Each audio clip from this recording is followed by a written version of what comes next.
Chapter 1 Labor Day Weekend.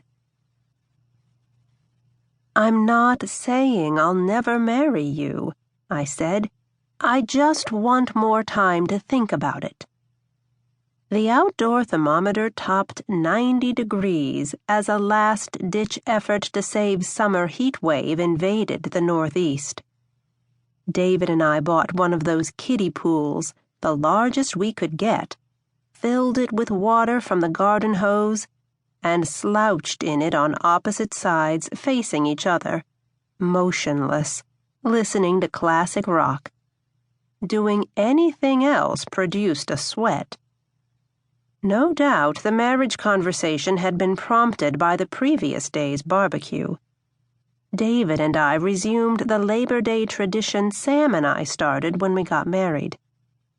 Like Sam had once done, David manned the grill and flipped the burgers and steaks with such finesse he could pass for a celebrity chef.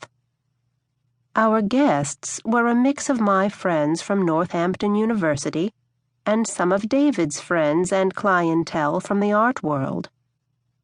We covered a catering table with burgers, hot dogs, steaks, salads, chips, cold cuts, platters of veggies, cookies, and when the time came, gallons of ice cream. Shaded underneath the table sat 2 enormous coolers of water, beer, sangria, margarita mix, soda, and yoo-hoo. My brothers, Joey and Tony, came, set up their amps and equipment on the deck, and played Beatles songs until the cops showed up to warn them about the noise. Although the cops put in their own requests and lingered for a while. The bash had run late into the night. Our friends and family clustered around the deck with citronella candles and bug-off spray, talking loudly and finishing off the cooler's contents. Their kids were asleep inside. At one point in the midst of a bout of laughter, I looked at David, who had become so comfortable with my friends, so much a part of their lives and this house. And I was filled with contentment, the kind I'd thought would never return following Sam's death. David had caught my gaze and looked at me curiously. "What?" he'd asked, as if we were alone. "This," I said. "This is nice."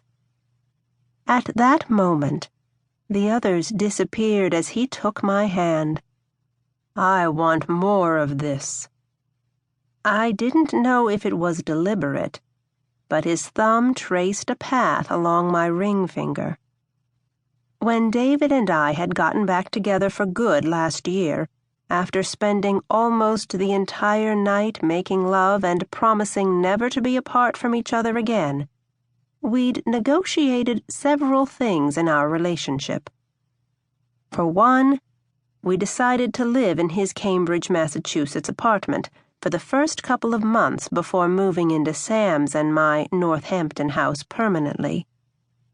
2, I'd stay on at NU as visiting faculty, and he'd cut down his hours as an art buyer. Since Sam's death, I had come to see time as a precious commodity to be spent on things other than work. The Italian's pleasure ethic had rubbed off on me, especially since we were in the fortunate position of being financially solvent. The third, of course, had been the marriage thing. We'd agreed on a marriage moratorium, 1 year without bringing up the subject, with an option to renew every 6 months. "The year isn't quite over yet," I said in the present moment, flicking water at him with my fingers in a teasing way. "But I figured now's a good time to start talking about it," said David.